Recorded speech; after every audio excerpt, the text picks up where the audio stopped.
It's my pleasure to welcome you to the next CISO talk, and we'll be hearing from Professor Theseus, who's the President of the Royal Anthropological Institute of Great Britain and Ireland, and will explain to us how anatomical aetiology can inform criminal justice system to protect the most vulnerable members of society. So please, let's all give a round of applause to Professor Theseus.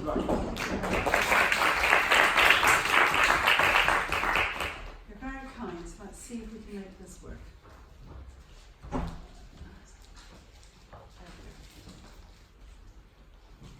Fingers crossed. So, good evening, and can you hear me okay if I don't use the microphone? Shout if you need me to put the microphone on if anyone's hard of hearing. No? You're okay? Good. So what I'd like to talk to you about is some of the research that we've been doing over the last few years and the rationale for that.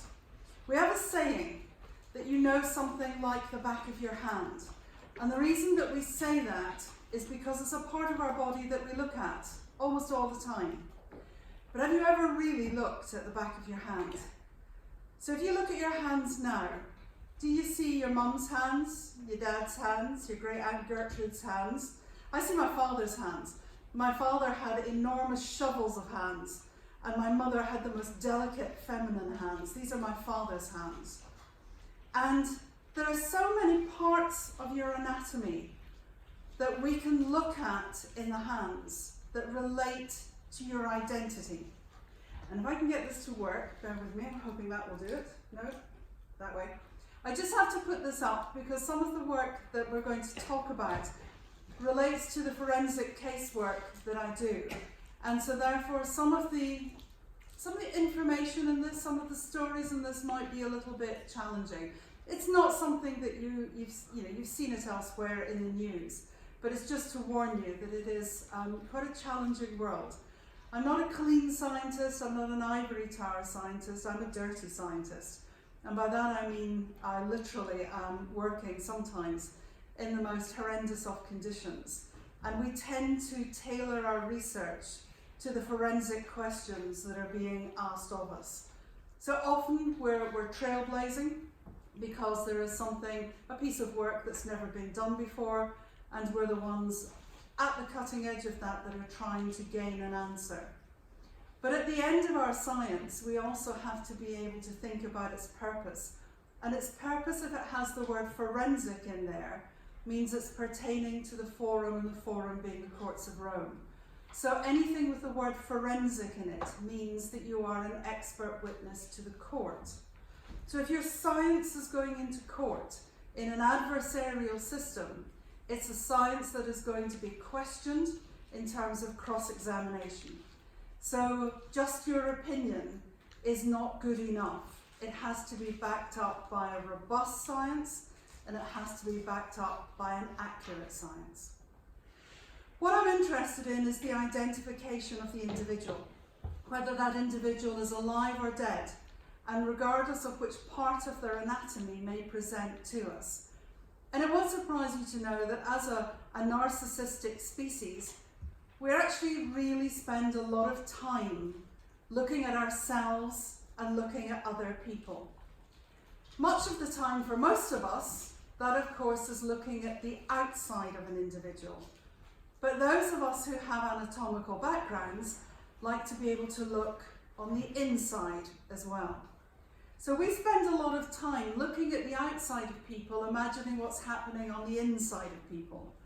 And that insight into the inside gives us a huge advantage when we're looking at different parts of the human body for identification purposes. Now, when we come to looking at identity, it comes from a word that means the same. So that something that is identical in the true definition of the word cannot be similar to something else. It has to be identical, which means it has to be the same. And that's a real challenge when the object that you're looking at is a biological object which does not stay the same. In fact, what we have are some laws, some Aristotle laws, that give us a very, very clear indication of what identity means. A equals A, and it doesn't mean anything other than that. There is no wriggle room. Aristotle gave us absolutely no wriggle room when it comes to identity.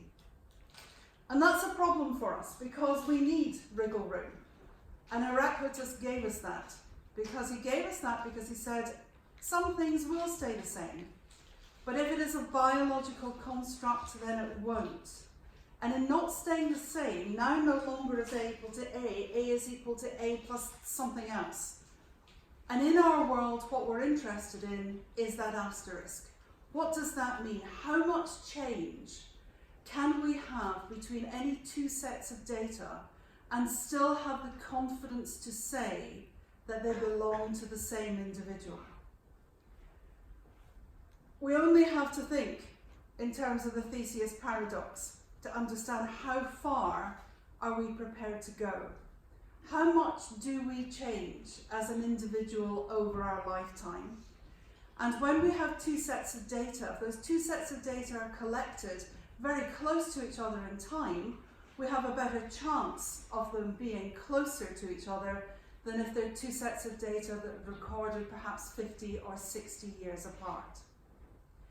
If you remember back, just horrible, but if you remember back your own time as a child, and you look at the child, and if you can follow the child all the way through the aging process, then you can see how you get from A to B.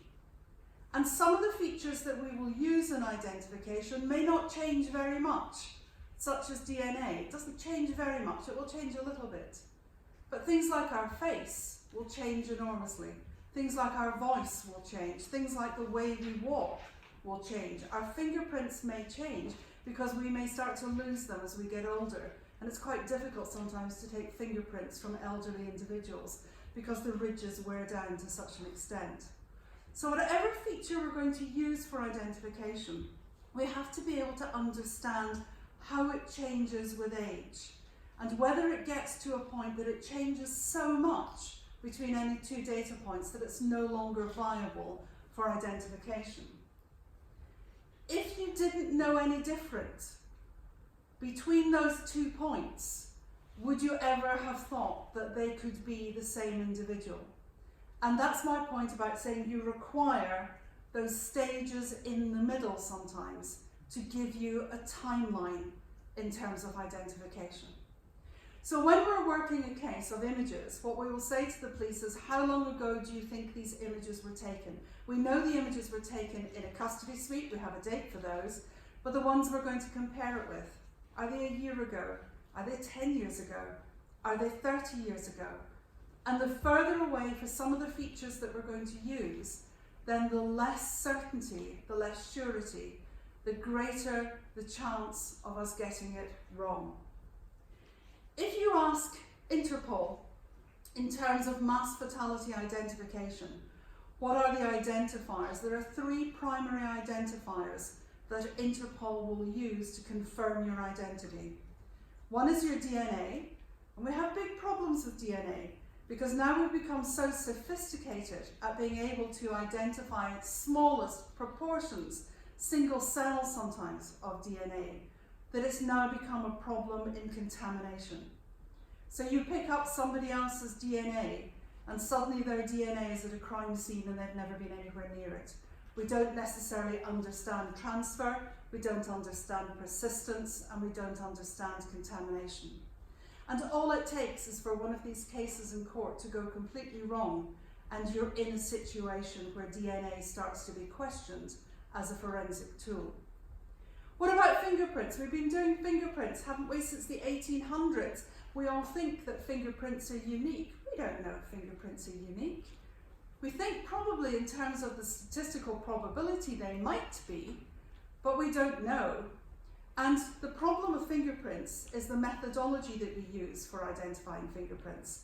We use either 15 or 17 points for comparison. And what we say is if we reach 17 points that are all the same, then the chances are it's going to be the same individual. But the Sherry McKee case in Scotland, the Scottish fingerprint inquiry case, showed that to be wrong. A fingerprint was left at a murder scene. And of course, police officers we and those who work with the police force all have our DNA samples taken, all of our fingerprints taken, so that we can be excluded. And when they found a fingerprint in blood on the door jamb in the murder house, they identified it as belonging to one of the female police officers. And she said, "I was never at that scene." They took her to court for perjury because they said she was at the scene because they had her fingerprint.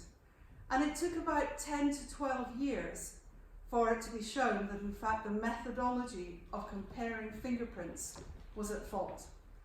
Because if they perhaps used 19 points instead of 15 points of similarity, they would have shown that in fact that could not have belonged to her.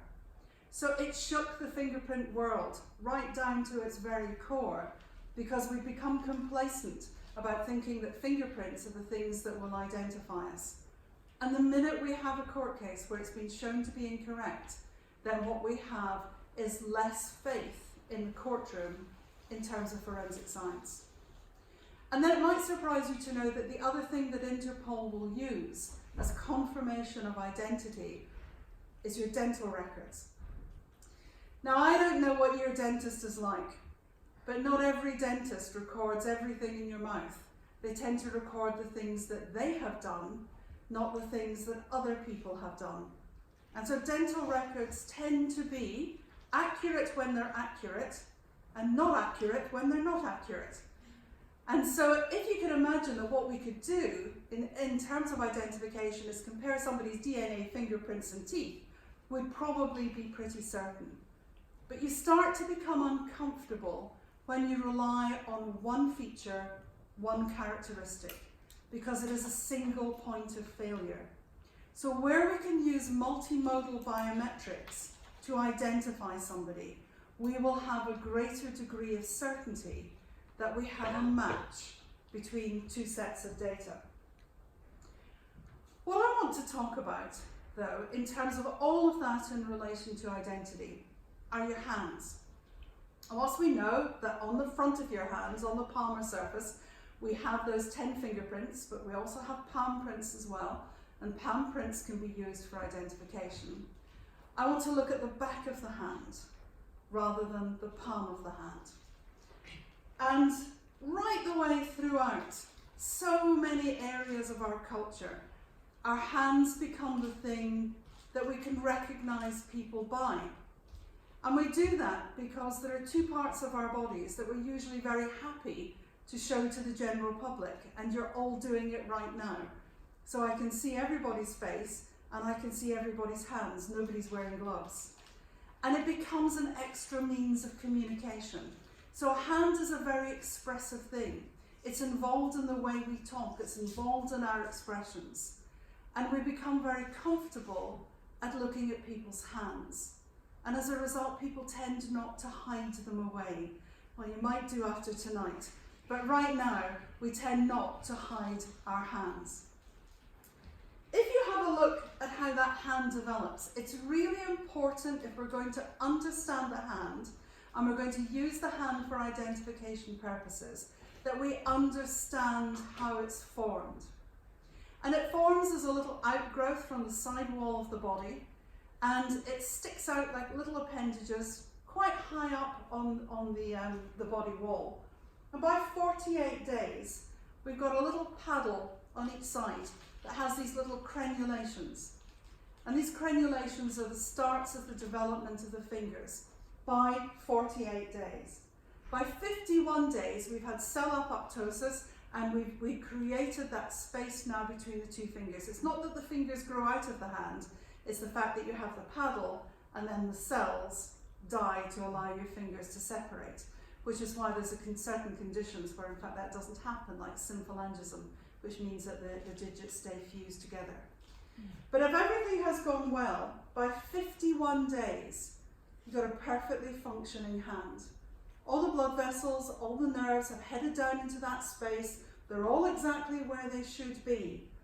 And by the time Mum is going for a scan, maybe at 63 days, there's a perfect little hand in there that can wave back at you. It's a very, very precocious development in terms of both the hands and the feet in human identification.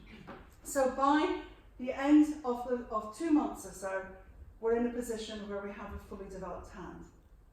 Anatomy picture alert. For those of you who are in medicine, this won't matter. So being able to identify, for example, where the nerves pass to, where the arteries pass to, where the veins sit. All of these internal pieces of anatomy and information are really useful because we need to understand where they sit underneath the skin. So what's a muscle, what's a tendon, what's a vein, what's an artery, what's a nerve? It's the absolute standard fare of the anatomist. But all of that is almost perfectly in place by the time you get to 2 months of development. That's incredibly precocious. It means that certain parts of that anatomy will now no longer change. The pattern of nerves that you have, the pattern of blood vessels that you have, are now pretty well set. Although your hand will get bigger, much of the patterns within it will now not change. But lots of things can change once you're no longer inside mum. So that by the time you're now exposed to the external environment, then there are lots of environmental things that will happen to you. Whether you have burns or fractures or scars or tattoos or whatever you may choose to do to your hand. Or you may of course have genetic conditions which are rather interesting as well. Or you might lose limbs. All sorts of things that you can acquire in your hands with age. So there are a number of characteristics that say genetically that hand develops where genetics tell it to develop usually. Genetics tells it what kind of a hand it's going to be, and it tells it that it's going to need blood supply and nerve supply. But human variation determines the pattern of those blood vessels and those nerves. And then once you're no longer in the womb, all sorts of things can happen to you. So the older you are, the more interesting your hands become. Babies' hands, however pretty they may be, and delicate and cuddly they may be, are actually pretty uninteresting. Hands get much more interesting the older you get, because the more you can do to them and the more you can abuse them, and it makes them more individualistic. So that when we're looking in the hand at all of the different characteristics that are going to influence the different features that we can look at, you can see that they're coming from different etiologies. And if they're coming from different sources, then the chances of having a combination of features across different origins that are all matching and are not different, then we know are going to be extremely important for identification purposes. So whether it's genetic, developmental, the effect of an external environment, cellular variation, whether it's your personal choice, you can name and list them. All of those you can see in the back of your own hand. So your genetics are about the shape and about skin colour, for example. Developmental, your vein patterns are developmental. We know, and I challenge you now, that the vein patterns on the back of your left hand will be different to the vein patterns on the back of your right hand. And if you're identical twins, they will be different. If your hands are a bit fat like mine, look at the inside of your wrist and you'll have the same principle. That's because when the blood vessels form, they form, if you can imagine, like a country lane and it's just been raining, and what you have is a random set of puddles. Effectively, when the heart beats, what we get is a force that goes outwards that pretty much directs the identification of our arteries, but the vacuum on the heart, like a big suction at the end of that pathway, pulls all the puddles together. And the way in which those puddles interconnect is what forms the network of how our veins are formed. So that our right side isn't the same as our left side, even in the same individual. And it's going to be different in identical twins. Once you've got to a point where you're outside, we can burn it, we can scar it. Cellular variation will give us all the sorts of things that you can imagine that will occur in terms of pigmentation or depigmentation. And then we can choose to do any number of things to our hands. So how did we get to the point of thinking that this was even remotely interesting? Let me take you back to this case. And this is a case that was with the Metropolitan Police back in 2006. And in 2006, a young girl alleged that her father went into her room at night and sexually interfered with her. She told her mother, and her mother didn't believe her. So what the young girl did, young teenage girl, smart young girl, she left her camera running on her computer, her Skype camera. And the camera, when you turn the lights off, record in near infrared, so you can see in the dark. And what you find at 4:30 in the morning is this right hand and forearm coming into field of view, and she is lying on the bed, so the hand is coming in towards her buttock area. And that's all we have. Nothing more than that. Doing exactly what she said was happening to her at 4:30 in the morning. Rattled around inside the Metropolitan Police for a number of months thinking, we don't know what we can do with this, we can't do anything with it. And sometimes when they're scraping the bottom of the barrel, for whatever reason they think about forensic anthropology, and they phoned up and said, we've got this, do you think you can do anything with it? And we said, we have absolutely no idea, because we've never done anything like this before. But what we do know is that when near infrared light shines off human skin, it interacts with the deoxygenated blood in veins, and the veins stand out like black tram lines. And what we do know from the dissecting room in anatomy is that if you're hunting for a vein that's going to be in a constant position in the upper limb, the only time you're ever going to find one is when you get to the elbow. Everything below there is variable. So unless you see it, you can't get a cannula into it. Whereas you know you're going to find one in the elbow because it's so variable below there. So we said all we know is that veins are variable. That's why every medical student remembers the V. Veins are variable. And we know that they're different on the right and left side. We could have a go at comparing the vein pattern of the suspect with the perpetrator, but I've no idea what it's going to mean. What I do know is if the pattern isn't the same, then I can exclude them because they can't have grown a new pattern of veins. But if they match, I've no idea what that means because we don't have the statistics that would allow us to say how relevant that would be. I'm not sure if the light allows you to see it terribly well, but you might be able to see the superficial vein pattern that exists in that forearm. So what we were then able to do was to compare it with father. And what we found was that they matched rather well. We'd have rather actually, let me go back. We'd have rather they didn't match because we'd have been much more comfortable of saying, I can exclude him. So what we said to the police is, we now can't exclude him, but I don't know what that means. And they went, that's okay, let's go to court, let's take a punt. So the police are quite happy to take a punt when the expert has got to stand up in the dock and take it from both the prosecution and the defence. So what the judge did, quite rightly, was he called a voir dire, and he said, I want the jury out of the courtroom because I need to decide whether there is any science behind this or whether it's witchcraft. And he decided that because anatomy has understood variation since the time of Vesalius in the 1500s, that actually there was very sound knowledge on variation, as long as we didn't stray beyond the boundaries of what we knew. And so he allowed me to give evidence in court. And all I could say in court was, I can't exclude Dad. I can't say it's him, but I can't exclude him. What happened was the jury went away, the jury came back, and the jury found Dad not guilty. And that worried me. It worried me about who else was in that girl's room at 4:30 in the morning, doing what she said was being done to her.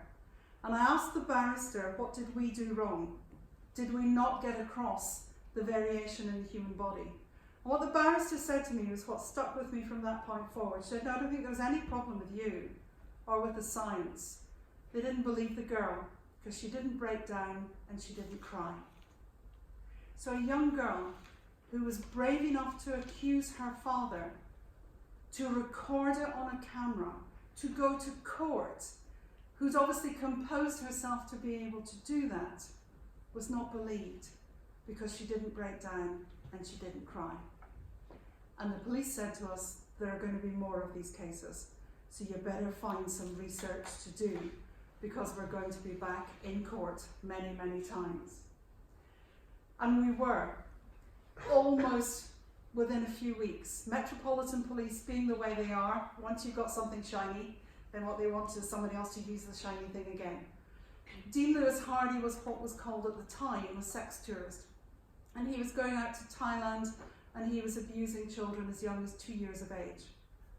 The police suspected he was doing that, and when he came back into Heathrow, they arrested him off the plane, they secured his camera, they secured his computer.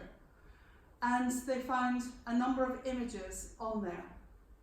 What the police are interested in are what they call first generation images. So if you download images of child abuse and you're found guilty of holding those images, you will get a certain tariff, a certain sentence. If you then choose to share those images with somebody else, you will get an increased tariff because you've caused a second offence. But if you are the person who has been responsible for the offence, then that is the largest tariff, and that's a first generation image. So the police are used to seeing millions and millions of images that come through, downloaded from the dark web, and they can ignore them and say, seen it, seen it, seen it. And every now and again, what will happen is a first generation image. That's of interest to them. The reason it's of interest is that that is a perpetrator that they have a greater chance of catching, and a child that they can hopefully intervene and secure the safety of that child. So those first generation images are important. So the question that's asked of us on the images that come off the computer is, can you tell whether the suspect and the offender are likely to be the same individual, because this is a contact crime. And it's a really unusual crime because most of the time you don't film yourself committing a crime. If you're going to go and rob a bank, you don't film yourself robbing the bank. If you're going to go home and murder your partner, you don't film yourself murdering your partner. But if you're going to abuse a child, often you will film yourself. So whether it's on a camera that's set up or it's on a mobile phone. The rationale for that is that you can relive what it is that you've experienced. It means that you can share those images with like-minded individuals, or it can become an actual financial asset that you can sell. So that it's really important in this contact crime to be able to say whether the perpetrator in the image is the person who is the suspect. I can't think of anything worse than being accused of a crime of child sexual abuse when you're innocent. So it's really important that what the science does is it helps the jury to make the right decision, to ensure that the right people are put on the right side of the bars, so that those who are innocent are genuinely found to be innocent. And in science in the courtroom, it doesn't matter whether you're appearing for the prosecution or the defence, your evidence needs to be the same. You're not there to find somebody guilty or innocent. That is the job of the jury. What the science has to be is unbiased, and it's really important to remember that. What we found with Dean Lewis Hardy was that he was a redhead. Woohoo! That means we've got a gene. That means he's likely to have freckles, and he had some beautiful freckles. So S is the suspect, O is the offender. We were able to find a 4-point, doesn't want to point for me? No. Not to worry. A 4-point punctuated scar, which you can maybe see up the index finger there. And what we're able to do is we're able to group the freckles. These aren't vein patterns anymore. These are patterns of punctate pigmentation and a pattern of depigmentation. So when we look at each of the fingers, we can match the patterns. When we look, for example, at the skin creases, O is the offender, S is the suspect, we find only similarities, we don't find any differences. What we don't know again is what this means, but what it means is I can't exclude him, but I don't know how likely it is that it's going to be him. When it was disclosed and a report landed in front of him, what he turned around and he said was, well, they look like my hands, don't they? Well, that's not enough. are they your hands? And he said, yes, they are. And that was the first time that we were aware that anybody had ever changed their plea on the basis of a report of the anatomy of their hands. He was given a sentence, and then what happened was the Metropolitan Police in their wisdom decided that they would do a documentary called How to Catch a Paedophile, and they included this case in it. And I have to admit that I did wonder just how sensible is it to tell people how you catch them. But at the end of the day, when you're in court and you give evidence in court, it is to the public. And so therefore, if you have a journalist in the courtroom, it's in the public domain anyway. When they did do the documentary, people came forward and said that they had also been abused by him, and he received a further 10-year sentencing. So what we were able to say was, whilst in the first case the jury had decided that father was not guilty, in the second case we didn't even get to court, because what we had was a change of plea. Now, a change of plea is not the same as somebody being guilty. People will change their plea for any number of reasons, and it's why it's really important that the science goes into the courtroom in an adversarial system to be able to be cross-examined robustly, and it has been, I can tell you, many times. Another case is Jeremy O'Ketch. Jeremy O'Ketch was a trainee pharmacist, and what we were looking at were prolonged rape of a very young girl. And the girl was so compliant that we believe that she'd probably been drugged. And what we were able to find from O'Ketch, all sorts of things. A 2-point punctuated scar you can see in the ovals. You can see the vein patterns on the back of the hand. Sometimes the quality of our images is appalling. It's not very good. Sometimes it's exceptionally good. So you've no idea until the pictures arrive what quality they're going to be, what position the hand is going to be in, what's going to be visible and what isn't. So we could find a scar. We could compare the vein patterns. He also had a clinical condition called melanonychia, which means he has a bar of pigmentation, just up one finger, not up any of the other fingers. And we found it both in the offender and in the suspect. And when we look at the shape of the lunule at the base of the thumb, when we look at the skin patterning, both at the gross level and at the micro level, all we find is similarities. We don't find any differences. And all of these features that we've talked about now are not happening as a result of one etiology. There are lots of etiologies. So different origins for these different anatomical features. And here you can see O offender, S suspect for each of the fingers, showing the pattern of the skin creases across the knuckles. They form very, very early on in our life, and they don't alter significantly beyond a certain age. So with all of those features together, up until this point, he's taking a no comment stance. No comment, no comment, no comment. The report lands on the desk, and again, he changed his plea. And it's become a recurring feature in what we do, that a lot of the time, once the evidence of the hand identification comes back, what we end up with is a change of plea. So we decided that what we needed to do was we needed to get some statistical validity behind the variation. And to do that, we needed a database. Now, it just so happened I had 550 police officers going through my department as I trained them in disaster victim identification. And so to a man and a woman, God bless them, they all were prepared to strip to their underwear and allow me to photograph their hands, their forearms, their arms, their feet, their legs and their thighs in visible light and in infrared light that allowed us to look at vein patterns, but also allowed us to look at the variation of different aspects of anatomy. We've never really got beyond the hands. There's so much more data that needs to be looked at. But hands are the things that are most frequently in the photographs that we look at. And so we focused on the hands. The feet on the bottom are the same individual, and the right and the left forearms are the same individual, just to give you an idea of the amount of variation that you have across any two sides of an individual.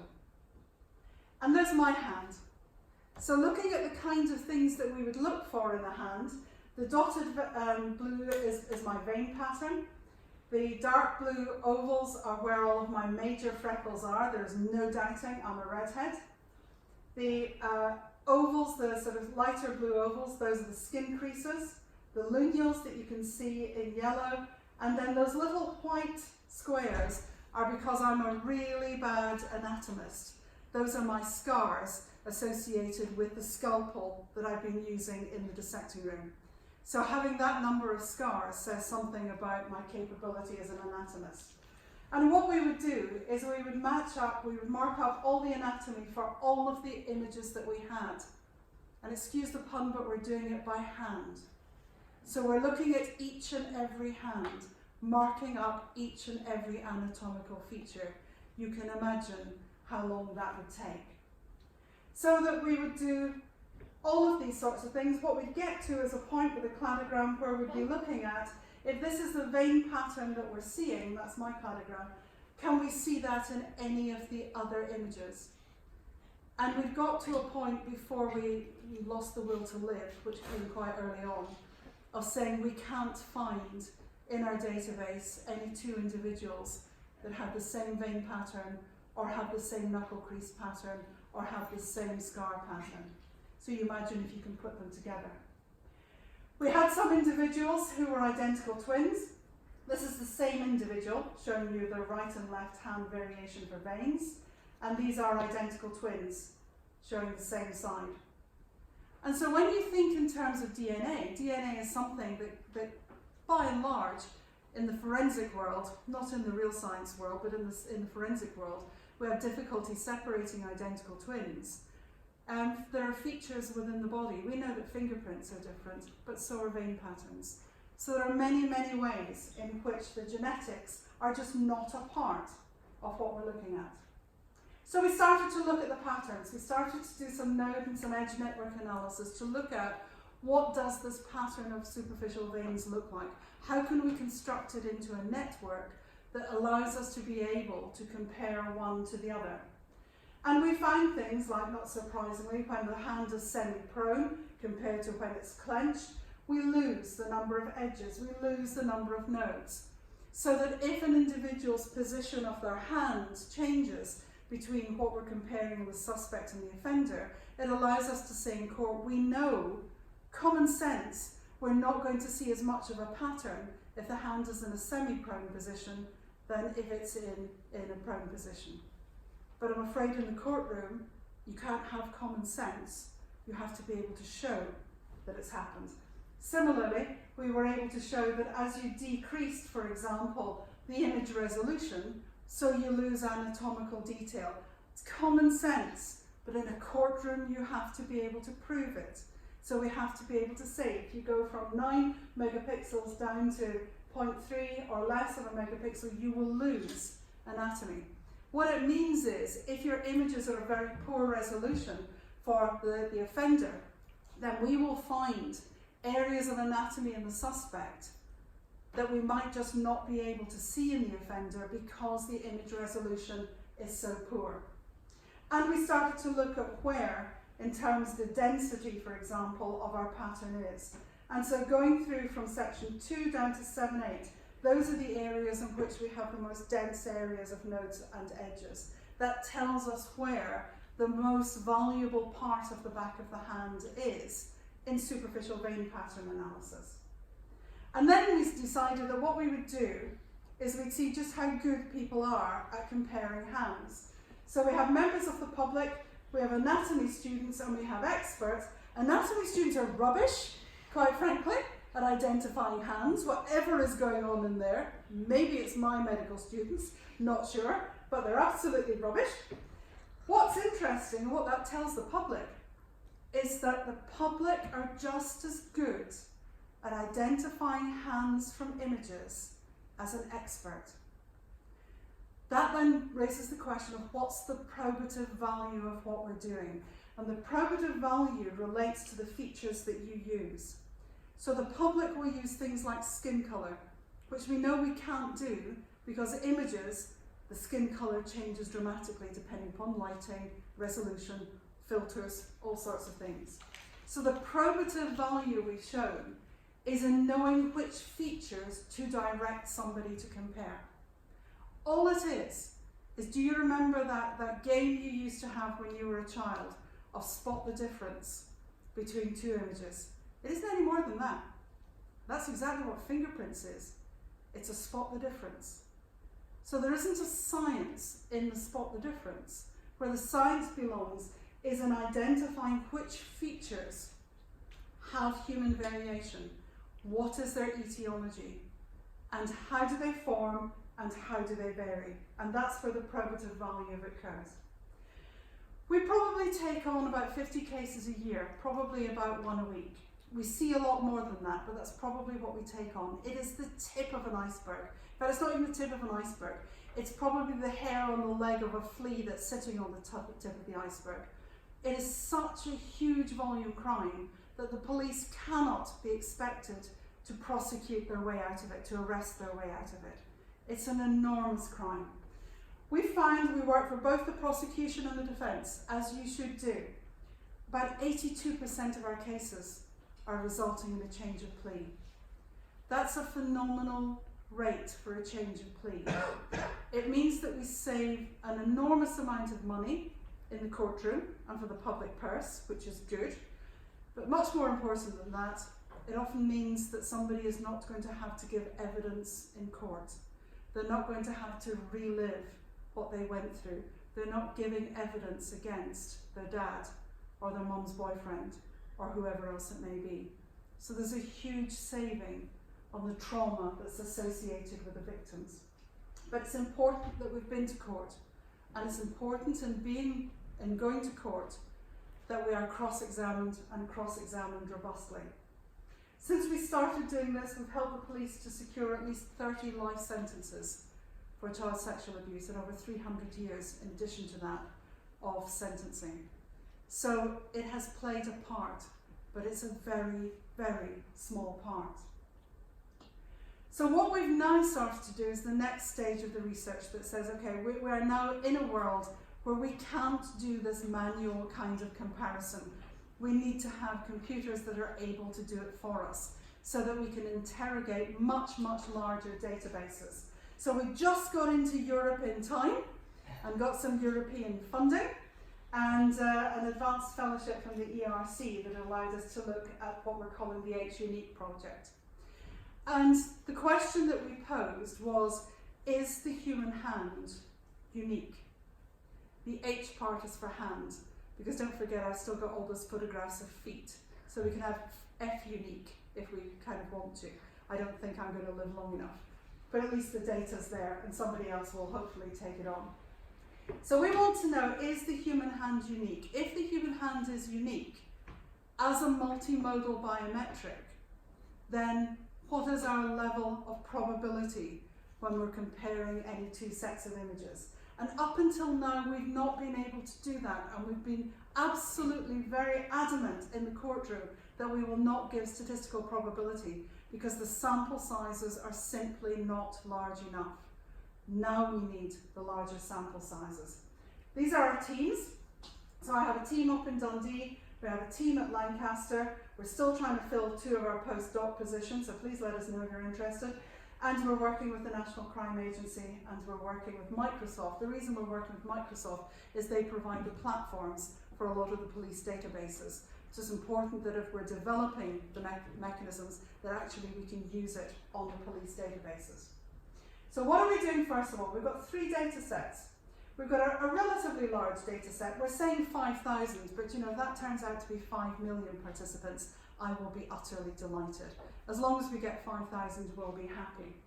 And it's a large-scale data set that the public are providing us images of their hands. And I'll show you how they're going to do that for us. We've got a second data set of very high-quality images, and on those what's happening is that we are marking them up by hand, 500 of them, and we're then able to train the computer what it is that they're looking for in terms of, this is a vein pattern, not a tendon. This is a freckle pattern. This is a pigmentation or a depigmentation pattern. This is the pattern of knuckle creases. Now bear in mind, a lot of these exist in biometrics when you're using it as a live biometric. So you're putting your hand into a reader that is looking at your vein pattern or looking at your fingerprint. We're working from photographs. We're not working from a live hand, and that's what makes it particularly challenging. And then up in Dundee, what they're looking at is a 3D scan data set, because we're looking at how much information we lose as the hand goes into different poses. So this week we're launching the app. If you feel so inclined, please put it into your web browser, hunique@lancaster.ac.uk, and we're asking people to photograph their hands using their mobile phones. We then have a cooling off period, and then we anonymise the images. So we strip out any form of identifier that would ever take it back to your mobile phone or whatever else it may be. They're a totally anonymised set of images. All we're asking the computer to do is to say, can you find a vein pattern? Now, can you find this vein pattern in any of these other images as well? And at the end of the day, what we're doing with this is a citizen science approach. We're using it as a means of engaging people with science. So the web portal that we have will keep people up to date with the research we're doing. We'll give them little tasks to go and do in terms of different things, just simply to keep the sort of involvement in the science project. We started, for example, at being able to look at identifying the veins, and we're doing really well at being able to extract those vein patterns from the images and to get reliability, to get the accuracy, and to get the conformity between what we as anatomists are seeing and what the computer is being able to detect. What we will be doing, going through all of the features, is putting them through both black box and white box testing, because we need to be able to identify exactly what it is that we're changing, because our data has to be open source. If we are going to give this as evidence in court, then other people have to be able to test it to make sure that it's valid. And as part of the problem that we have at the moment in courts with DNA, is because it's become a commercial viability, companies are not prepared to allow their algorithms to be released to others because it has a commercial sensitivity.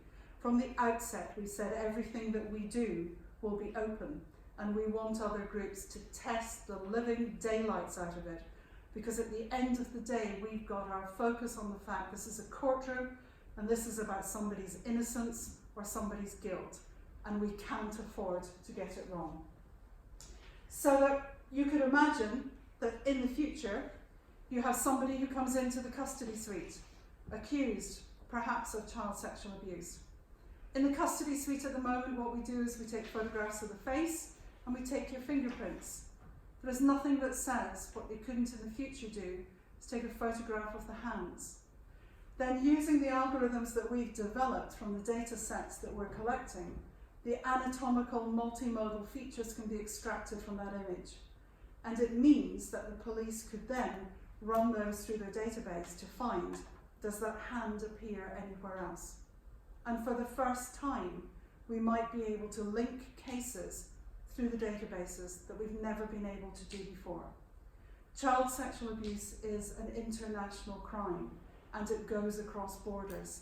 So being able to pick up somebody who was working in Germany in the 1970s and Malaysia in the 1990s and into the UK in the 2000s is not something we've ever been able to do, but we should be able to do through Interpol's databases. Our images of our public will be destroyed at the end of the research. So they are purely there to help us develop the algorithms. No police force gets anywhere near our data set. It's just not going to happen. It's a sterile corridor between the two. All we are using our data for is to create the algorithms, and the algorithms then are what will be used to search the police databases. We don't know how many images, indecent images of children, IIOC, indecent images of children there are out there in the internet, but we know that there are over 57,000 URLs that contain images of child sexual abuse. That gives you some idea of the enormity of the scale. Some of them, 500 views every second. It's an enormous scale, but the statistics are important. 1 in every 20 children in the UK has been sexually abused. 1 in 20. Look how many people there are in the room. statistical probability, you know who you are.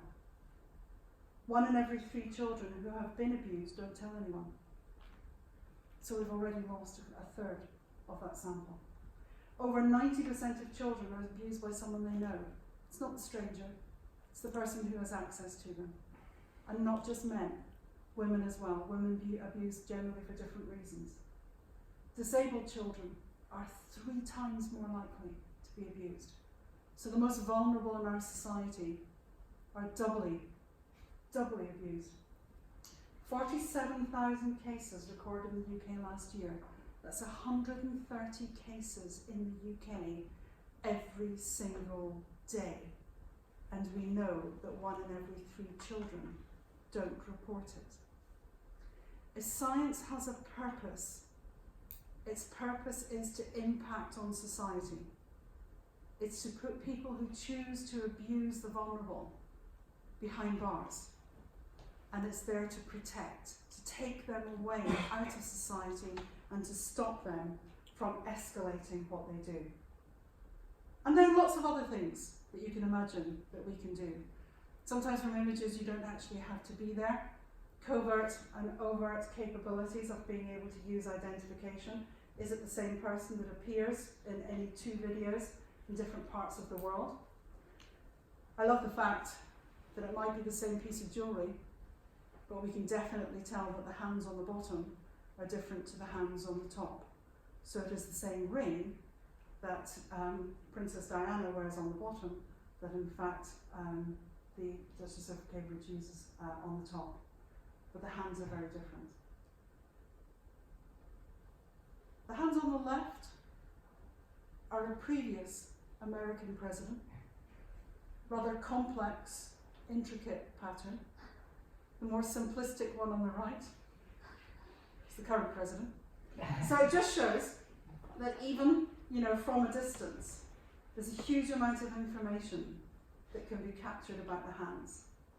And what I love is the fact that police are nothing if not optimistic. So you get a phone call that says, we've got a guy we've just caught speeding on a motorbike and we've got the camera. Could you compare his hands? Not when he's wearing gloves, ladies and gentlemen. We might be good, but we're not that good. One of the things that our special forces have started to say is that perhaps what they should be doing when they're working in the field is wearing gloves. And so it may well be that hand identification becomes something that in fact changes the way in which we look at the human body. If the human hand is unique, why would you ever need a passport? Because you would carry it with you, as long as you still have 2 hands, of course. Thank you very much indeed.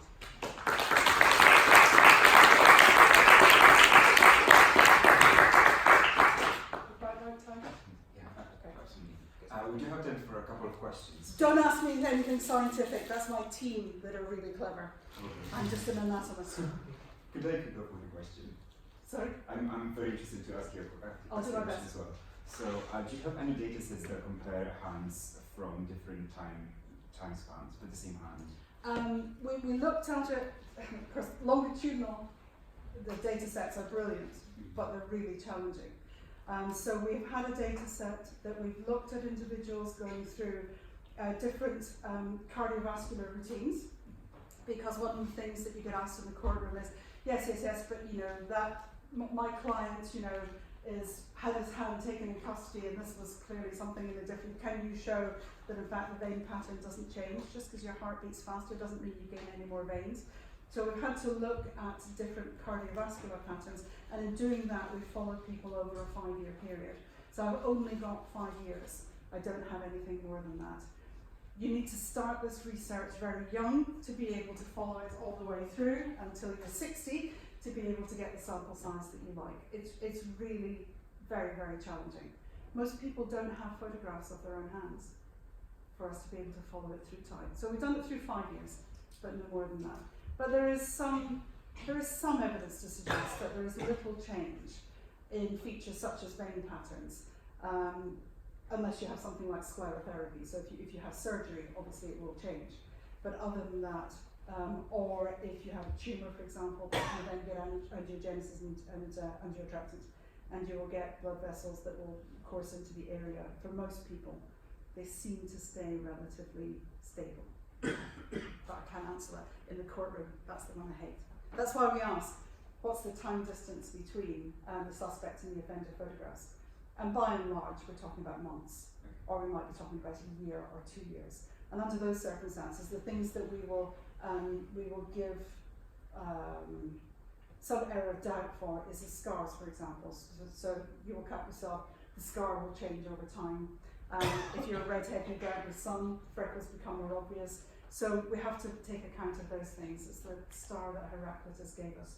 That's the amount of change that occurs over time. Thank you.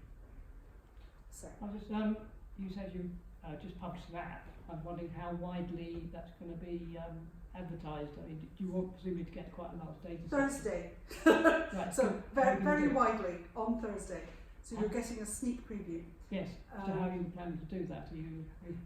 Our media communications are doing that within the university. Last time we put something out, we got I think a reach of about 160 million. So our hope is that will translate into a number of individuals. So although we haven't launched it yet, no. When we told people it was being launched, we now are at 2,500 without even trying to get the numbers. So we will reach the 5,000, no trouble. The more we get, the better. We're not going to put a cap on it. So fingers crossed. Apologies. It's very important. Yes, sir. If you look at the, because hands can only voluntarily move in certain anatomical planes, can you identify a pair of hands from a mark or a grip mark or something like that on an object or a person? That usually comes down, so contact, so trace, in terms of DNA or fingerprints, yes. But in terms of the way in which, if you mean the dynamic of the grip, not that I'm aware of. It's things like, so anything in kinetics that is about movement. If you think about gait analysis, for example, gait analysis is really sophisticated in certain areas of science. In forensic science, it's not. It's not because what you have is a CCTV camera away up there that has a shot of somebody running away with the hood of their jacket up, and then they're comparing what you can see there with somebody doing something similar in the custody suite. So that kind of gait analysis isn't terribly reliable, but that's what gets into court. Whereas the gait analysis that's used in, for example, clinical analysis is very much more sophisticated. So if it was going to come from anywhere, it would come from that sort of laboratory. Don't let the forensic scientists anywhere near it. Mom. What about different ethnic groups? Have you tried to look at data and segregating them and comparing them? So the question was, have we looked at different ethnic groups? Not to any great extent. What we expect, and again, we don't know, but what we expect is that the anatomical variation is the anatomical variation. If there's a genetic component to it, which may be shape of hands, for example, then it's possible. But if it's individualistic, so the way in which veins form, the way in which knuckle creases form are individual to the person, then we're less likely to have ethnic variation in that, but we don't know, which is why when we're collecting our data set, we're asking people to identify which ethnic group they feel they belong to. So we will look at sex differences, we will look at age differences, we will look at ethnic differences, we'll look at right-handedness versus left-handedness. We've asked people to tell us if they have any clinical conditions that they want to share. So do we get a different kind of hand in somebody with diabetes than somebody not because of peripheral vascular problems? Don't know. That's why we need this data set to be able to do that. And in 3 years I retire.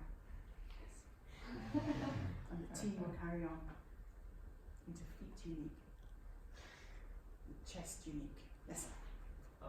Based on your preliminary data, how many points of comparisons do you think is required to identify a unique person?